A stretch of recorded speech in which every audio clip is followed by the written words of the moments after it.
Obras completas. Tomo 1. Amor, culpa y reparación. Por Melanie Klein. 10. 1. El desarrollo de un niño. 2. El análisis temprano. La resistencia del niño al esclarecimiento sexual. 4. Relató otro sueño asociado con sentimientos de angustia y nuevamente con fuertes indicaciones de resistencia. Explicó la imposibilidad de contarlo, diciendo que era tan largo que necesitaría todo el día para contarlo. Le repliqué que entonces podía contarme solamente una parte, pero era justamente el largo lo que era horrible. Fue su respuesta. Pronto cayó en la cuenta de que este horrible largo era el pipí del gigante a que el sueño se refería. Reapareció en varias formas como un aeroplano que la gente llevaba a un edificio, en el cual no podían verse puertas ni el suelo alrededor de él. Y sin embargo, las ventanas estaban abarrotadas de gente. Encima del gigante colgaba por todas partes gente que lo sujetaba también a él. Era una fantasía del cuerpo materno y paterno, y también deseo del padre. También actúa en este sueño su teoría del nacimiento, la idea de que él concibe y tiene a su padre, otras veces a su madre, por vía anal. Al final de este sueño, él puede volar solo, y con ayuda de otras personas que ya han salido del tren. Encierra al gigante en el tren en movimiento y vuela llevándose la llave. Él mismo, junto conmigo, interpretó gran parte de este sueño. Generalmente estaba muy interesado por interpretar y preguntar si era bastante profundo dentro de él, donde pensaba todas las cosas que no sabía sobre sí mismo, si todos los adultos podían explicarlo, etc. Sobre otro sueño, comentó que era placentero, pero que solo podía recordar que había un oficial con un gran cuello de camisa y que también él se ponía un cuello similar. Salían juntos de algún lado. Estaba oscuro y él se caía. Luego de la interpretación de que se trataba otra vez de su padre y de que él quería un pipí similar, se le ocurrió de repente que había sido lo desagradable. El oficial lo había amenazado, lo había sostenido, no le había dejado levantarse, etc. De las asociaciones libres que esta vez dio de buen grado, subrayaré solo un detalle que se le ocurrió cuando le pregunté de dónde salía con el oficial. Se le ocurrió que le había gustado el patio de un comercio porque había pequeños vagones cargados que entraban y salían de él sobre vías angostas. Nuevamente, el deseo de hacerle a mamá simultáneamente con papá lo que este último le hace a ella, en el que sin embargo falla y proyecta sobre su padre su propia agresividad contra este último. Me parece que aquí también actúan poderosos determinantes erótico-anales y homosexuales, indudablemente presentes en las numerosas fantasías sobre el diablo en las que éste vive en huecos o en una extraña casa. Después de este periodo de renovada observación, durante aproximadamente 6 semanas, con el análisis pertinente, en especial de los sueños de angustia, desapareció por completo la angustia. Otra vez no hubo problemas con el sueño y el momento de irse a dormir. El juego y la sociabilidad no dejaban nada que desear. Junto con la angustia había surgido una ligera fobia a los niños de la calle. Su fundamento real era que los muchachos callejeros lo habían amenazado y molestado repetidamente. Mostraba miedo a cruzar solo la calle y no podía convencérselo de que lo hiciera. Por estar de viaje no pude analizar esta fobia, pero aparte de esto, el niño daba una excelente impresión. Cuando tuve la oportunidad de verlo nuevamente, pocos meses después, esta impresión se fortificó. Entretanto, había perdido su fobia en la siguiente forma, como él mismo me informó. Poco después de mi partida, corrió primero a través de la calle con los ojos cerrados. Después la cruzó mirando hacia otro lado, y finalmente la cruzó tranquilamente. Por otra parte, mostró, probablemente como resultado de su intento de autocuración, me aseguró orgullosamente que ahora no tenía miedo a nada, una decidida falta de inclinación por el análisis y también aversión a contar historias y escuchar cuentos. Sin embargo, este era el único punto en el que había aparecido un cambio favorable. fue la curación al parecer permanente de la fobia, que pude comprobar 6 meses después, solo un resultado de su intento de autocuración, o quizá fue, por menos en parte, un post-efecto del tratamiento luego de interrumpir este, como puede observarse a menudo en la desaparición de uno u otro síntoma después del análisis. Además, preferiría no utilizar la expresión tratamiento terminado en este caso. Estas observaciones, con interpretaciones solo ocasionales, no podrían considerarse un tratamiento. Preferiría describirlo como un caso de crianza con rasgos analíticos. Por la misma razón, no quisiera aseverar que había terminado en el punto que he descrito hasta aquí. La manifestación de tanta resistencia al análisis y el desagrado por los cuentos no parecen indicaciones de que probablemente su crianza posterior dará de cuando en cuando ocasiones para recurrir al análisis. Esto me lleva a la conclusión que extraeré de este caso. Creo que ninguna crianza debe hacerse sin orientación analítica, ya que el análisis proporciona una ayuda muy valiosa, y desde el punto de vista de la profilaxis, hasta ahora incalculable.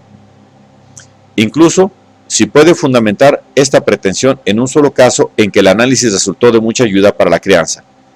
Me baso también en muchas observaciones y experiencias que pude hacer en niños criados sin ayuda del análisis. Presentaré solo 2 casos de desarrollo infantil que me son bien conocidos y que me parecen adecuados como ejemplo, ya que no llegaron ni a la neurosis ni a ningún desarrollo anormal, y que por consiguiente pueden ser considerados como normales. Los niños en cuestión están muy bien tratados y muy sensible y amorosamente criados. Por ejemplo, fue un principio de su crianza que se les permitiera toda pregunta y se les contestara de buen grado. También en otros aspectos se les permitió mayor naturalidad y libertad de opinión de la que generalmente se da, pero, aunque tiernamente, se los guió con firmeza. Solo uno de los niños hizo uso, y en grado muy limitado, de la entera libertad de hacer preguntas y obtener información, con el propósito de lograr esclarecimiento sexual. Mucho después, cuando era ya casi un adulto, el muchacho dijo que la respuesta correcta dada a su pregunta sobre el nacimiento le había parecido completamente inadecuada, y que este problema había seguido ocupando su mente en grado considerable. Probablemente la información no había sido completa, aunque correspondía a la pregunta, ya que no había incluido el papel del padre. Sin embargo, es notable que el muchacho, aunque ocupado interiormente con este problema, por razones que él mismo no advertía, nunca preguntó sobre dichas cuestiones, aunque no tenía ocasiones de dudar de la disposición a contestarle. Este niño a los 4 años desarrolló una fobia al contacto con otras personas, en particular adultos, y además fobia a los escarabajos. Estas fobias duraron unos pocos años y gradualmente fueron casi superadas con la ayuda del afecto y el acostumbramiento. Sin embargo, nunca perdió el rechazo a animales pequeños. Tampoco después mostró nunca deseos de compañía, incluso aunque ya no le tuviera aversión directa. Por lo demás, se ha desarrollado bien psíquica, física e intelectualmente, y es sano. Pero un marcado carácter insociable, reserva e introversión, así como algunos rasgos vinculados con estos, me parece que son rastros de las fobias por otra parte felizmente dominadas y elementos permanentes en la formación de su carácter. El segundo ejemplo es una niña que en los primeros años de su vida demostró ser inusitadamente bien dotada y deseosa de conocimientos. Sin embargo, alrededor de los 5 años se debilitó mucho el impulso de investigar y gradualmente se tornó superficial. No tenía impulso a aprender y ninguna profundidad de interés, aunque indudablemente estuvieran presentes buenas capacidades intelectuales y por lo menos hasta ahora, tiene 15 años, ha mostrado solo una inteligencia media. Incluso, aunque los buenos principios educativos aprobados hasta ahora han conseguido mucho para el desarrollo cultural de la humanidad, la crianza del individuo ha seguido siendo, como los buenos pedagogos sabían y saben, un problema casi insoluble. Quien tiene oportunidad de observar el desarrollo de niños y de ocuparse con más detalle del carácter de los adultos, sabe que a menudo los niños mejor dotados fracasan y repentinamente, sin causa aparente, y en las formas más variadas. Algunos hasta entonces buenos y dóciles se vuelven tímidos y difíciles de manejar o completamente rebeldes y agresivos. Niños alegres y amistosos se tornan insociables y reservados. Dotes intelectuales que prometían un florecimiento desusado, repentinamente quedan truncas. Niños de brillantes dotes fracasan a menudo en alguna pequeña tarea y luego pierden coraje y autoconfianza. Por supuesto que también sucede a menudo que estas dificultades del desarrollo se superan con éxito, pero las dificultades menores, a menudo suavizadas por el afecto paterno, con frecuencia aparecen nuevamente en años posteriores en forma de dificultades graves, en forma de dificultades grandes e insuperables, que pueden llevar entonces a un trastorno o por lo menos a mucho sufrimiento.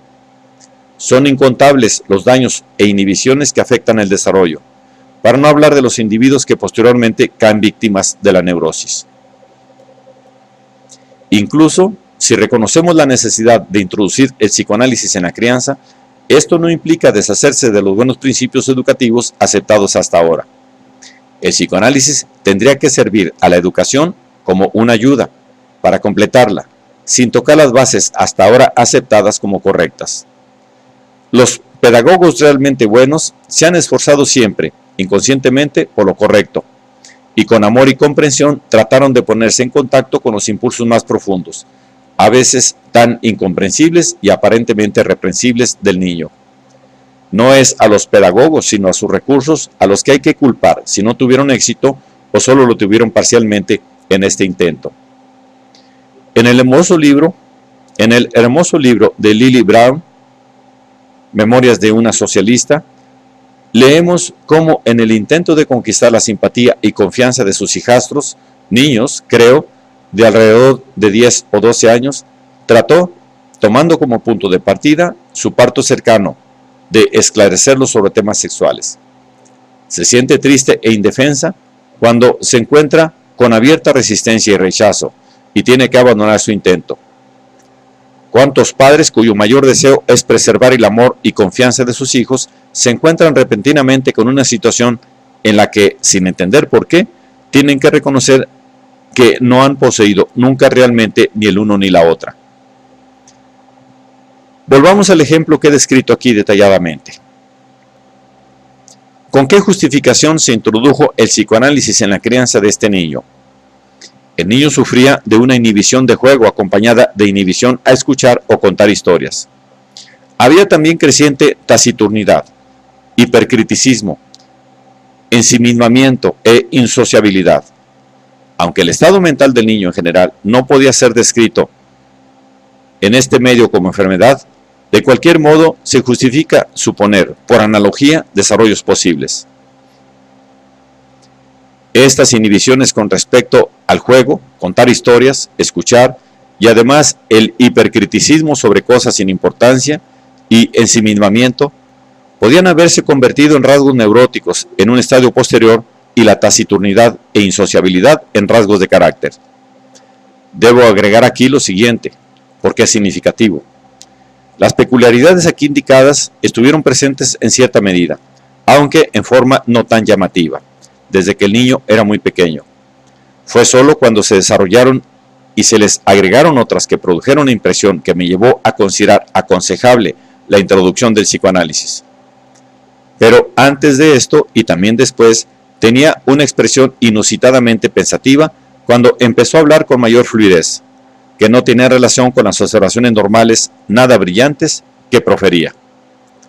Su alegre locuacidad, su marcada necesidad de la compañía, no solo de niños, sino también de adultos, con los que conversa con igual alegría y libertad, contrasta notablemente con su carácter anterior. Sin embargo, pude aprender algo más de este caso, a saber, qué ventajoso y necesario es introducir muy temprano el análisis de la crianza para preparar una relación con el inconsciente del niño tan pronto como podemos ponernos en contacto con su ciencia. Probablemente así podrían removerse fácilmente las inhibiciones o rasgos neuróticos en cuanto empiezan a desarrollarse. No hay duda de que el niño normal de 3 años, probablemente incluso el niño más pequeño, que tan a menudo muestra intereses muy vividos, es ya intelectualmente capaz de captar las explicaciones que se le dan, tanto como todo lo demás. Probablemente mucho mejor que el niño mayor, que ya está perturbado afectivamente de estas cuestiones por una resistencia más enraizada, mientras que el niño pequeño está mucho más cerca de estas cosas naturales, mientras la crianza no haya extendido demasiado lejos sus influencias perjudiciales. Esta sería entonces, mucho más que en el caso del niño que ya tiene 5 años, una crianza con ayuda del análisis. Por grandes que puedan ser las esperanzas asociadas con una educación general de este tipo para el individuo y la colectividad, no es de temerse un efecto de enormes alcances. Siempre que nos enfrentemos con el inconsciente del niño muy pequeño, seguramente nos encontramos también con todos sus complejos. ¿En qué medida son estos complejos filogenéticos e innatos y en qué medida adquiridos ontogenéticamente?